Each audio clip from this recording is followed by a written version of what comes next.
ರಾಜಕೀಯ ಆಸಕ್ತ ಯುವ ಜನತೆ ಖಂಡಿತ ಇಂದಿನ ಪರಿಷತ್ ಕಲಾಪ ನೋಡದೇ ಇದ್ರೆ ಉತ್ತಮ ಅಂತ ಅನಿಸ್ಬಿಡುತ್ತೆ. ರಾಜ್ಯದ ಅಭಿವೃದ್ಧಿಯ ಚರ್ಚೆ ಮಾಡುವ ಬದಲು ಬಿಜೆಪಿ ಕಾಂಗ್ರೆಸ್ ಈ ಸದಸ್ಯರೇನಿದಾರಲ್ಲ ಪರಸ್ಪರ ವೈಯಕ್ತಿಕವಾಗಿ ನಿಂದನೆ ಧಿಕ್ಕಾರ ಕೂಗಿ ಗದ್ದಲ ಕೋಲಾಹಲ ಸೃಷ್ಟಿ ಮಾಡಿಬಿಟ್ರು. ಹಾಗಾದ್ರೆ ಇವತ್ತು ಪರಿಷತ್ನಲ್ಲಿ ಏನೆಲ್ಲ ಆಯಿತು ಅದರ ಒಂದು ವರದಿ ನಿಮ್ಮ ಮುಂದೆ.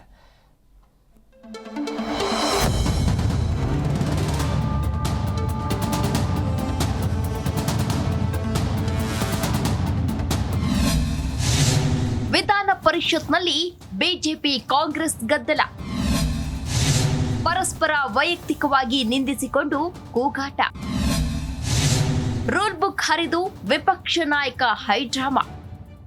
ವಿಧಾನ ಪರಿಷತ್ ಕಲಾಪದ ಅಜೆಂಡಾದಲ್ಲಿರುವ ಯಾವ ವಿಚಾರವೂ ಇಂದು ಚರ್ಚೆಯೇ ಆಗಿಲ್ಲ. ಬದಲಾಗಿ ಇಡೀ ದಿನ ಆಗಿದ್ದು ಇಷ್ಟೇ. ಇದು ಬಹಳ ವಕ್ರವಾಗಿ ನಡೀತಾ ಇದೆ. ಇದೇನ್ ಮಾಡಂತ ಹೇಳ್ಬಿಡಿ. ಇಲ್ಲ, ಇದು ನ್ಯಾಯಬದ್ಧವಾಗಿ ನಡೀತಾ ಇದೆಯಾ? ಇಲ್ಲ ಅಂತಂದ್ರೆ ಸರ್, ಈ ರೂಲ್ ಬುಕ್ಕಿಗೆ ಬೆಲೆ ಇಲ್ವಾ? ಆರ್ಟಿಒ ಈ ರೂಲ್ ಬುಕ್ಕಿಗೆ ಬೆಲೆ ಇಲ್ವಾ? ಇದು ಬೆಲೆ ಇಲ್ಲ ಅಂತಂದ್ರೆ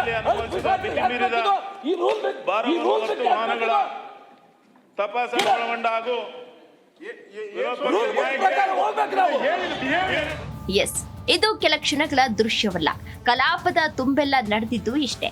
ಬೆಳಗ್ಗೆ 10:30ಕ್ಕೆ ಕಲಾಪ ಆರಂಭ ಆದಾಗ ವಿಪಕ್ಷ ಸದಸ್ಯರು ಸದನದ ಬಾವಿಯಲ್ಲಿ ಇದ್ರು. ಸರ್ಕಾರದ ಸ್ಪಷ್ಟ ನಿರ್ಣಯ ಬೇಕು, ರಾಜ್ಯಪಾಲರ ಭಾಷಣಕ್ಕೆ ವಂದನೆಯೋ ಖಂಡನೆಯೋ ಎಂದು ಹೇಳಬೇಕು. ಸಭಾ ನಾಯಕರು ಖಂಡನೆ ಎಂಬ ಪದ ಬಳಸಿದ್ದಕ್ಕೆ ವಿಷಾದವನ್ನ ವ್ಯಕ್ತಪಡಿಸಬೇಕು ಎಂದು ಒತ್ತಾಯವನ್ನ ಮಾಡಿ ಪ್ರತಿಭಟನೆಯನ್ನ ನಡೆಸ್ತಾ ಇದ್ರು. ಇದೇ ಕಾರಣಕ್ಕೆ ಎರಡು ಕಡೆಯಿಂದ ವಾಕ್ಸಮರ ನಡೆಯುತ್ತಿತ್ತು. ಸದನವನ್ನ ಕಂಟ್ರೋಲ್ಗೆ ತರಲು ಸಭಾಪತಿ ಹರಸಾಹಸ ಪಟ್ಟರು ಕೂಡ ಸಾಧ್ಯವಾಗದೆ ಕೆಲ ಬಾರಿ ಕಲಾಪವನ್ನ ಮುಂದೂಡಿ ಸಂಧಾನ ಸಭೆಯನ್ನ ಕರೆದ್ರು. ಆದ್ರೆ ಯಾವುದು ಉಪಯೋಗಕ್ಕೆ ಬರಲಿಲ್ಲ. ಒಂದ್ ನಿಮಿಷ ಕುತ್ಕೊಳ್ರಿ. ಆಡಳಿತ ಪಕ್ಷದವರ ಅದಕ್ಕೆ ಉತ್ತರ ಕೊಡ್ಲಿ ಸರ್. ಅವರು ಏಕಾಏಕಿ ನಮ್ಮ ಮೇಲೆ ಆಗ್ತಾರಲ್ಲ ಸರ್. ರಾಜ್ಯಪಾಲರಿಗೆ ನಾವು ಗೌರವ ಕೊಡ್ತೇವೆ. ರಾಜ್ಯಪಾಲರು ಬಿಡೋದಿಲ್ಲ ಅವರು.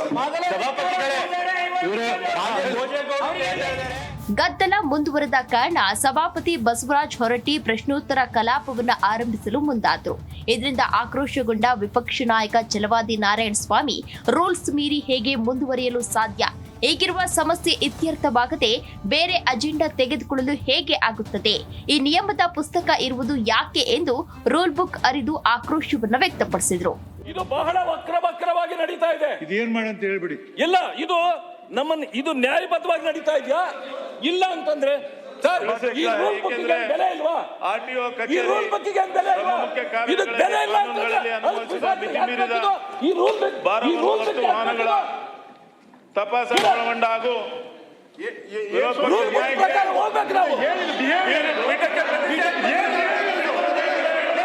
ಬೇಕಾಗಿಲ್ಲ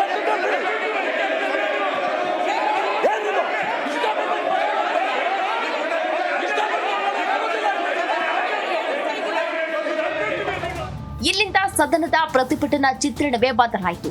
ಇದುವರೆಗೆ ಸಭಾನಾಯಕ ಬೋಸರಾಜ್ ಅವರು ರಾಜ್ಯಪಾಲರ ಭಾಷಣಕ್ಕೆ ಖಂಡನೆ ಹೇಳಿದ್ದ ಕ್ಷಮೆ ಯಾಚಿಸಬೇಕು ಎಂದು ನಡೀತಾ ಇದ್ದ ಜೆಡಿಎಸ್ ಬಿಜೆಪಿ ಪ್ರತಿಭಟನೆಗೆ ಹಿನ್ನಡೆಯಾಯಿತು. ರೂಲ್ ಬುಕ್ ಹರಿದ ಛಲವಾದಿ ಕ್ಷಮೆ ಕೇಳಬೇಕು ಎಂದು ಕಾಂಗ್ರೆಸ್ ಸದಸ್ಯರ ಪ್ರತಿಭಟನೆ ನಡೆಸಿ ಧಿಕ್ಕಾರ ಕೂಗಿ ಆಕ್ರೋಶವನ್ನು ವ್ಯಕ್ತಪಡಿಸಿದ್ರು.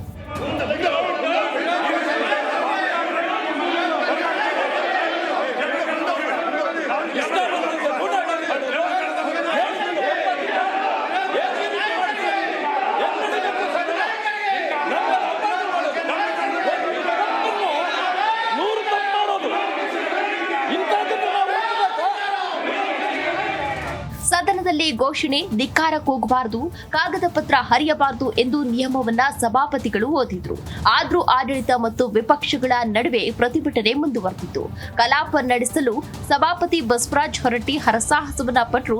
ಯಾರೂ ಕೇಳುವ ಪರಿಸ್ಥಿತಿ ಕಾಣಲಿಲ್ಲ. ಎಲ್ಲಾ ರೀತಿಯ ಪ್ರಯತ್ನವನ್ನ ನಡೆಸಿದ್ರು ಸಾಧ್ಯವಾಗದ ಕಾರಣ ಕಲಾಪವನ್ನ ಸಭಾಪತಿ ಹೊರಟ್ಟಿ ನಾಳೆಗೆ ಮುಂದೂಡಿದ್ರು. ಜನಾರ್ದನ್ ಹೆಬ್ಬಾರ್, ಜೀ ಕನ್ನಡ ನ್ಯೂಸ್, ಬೆಂಗಳೂರು.